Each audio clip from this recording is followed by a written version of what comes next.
The National Agency for New Technologies, Energy and Sustainable Development, ENEA, as well as regional representatives, presented the feasibility results on Renewable Energy Community Initiative. Sì, appunto adesso in autunno il punto fondamentale è l'istituzione del soggetto giuridico, che sarà una fondazione di partecipazione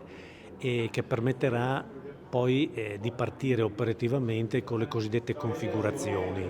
cioè l'individuazione delle zone regionali. Sono già state individuate le prime 6 zone più o meno distribuite su tutto il territorio regionale, dove verranno aggregati consumatori e produttori per partire con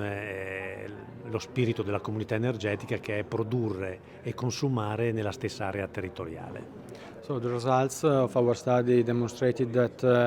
the renewable energy community, the regional renewable energy community, has a good potential to generate economic benefits on the territory and good revenues that can be used to activate services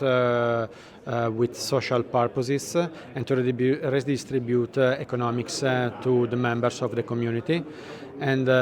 of course, it's important that in the first phases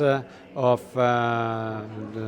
activation of the configuration, the number of members will increase, and I'm confident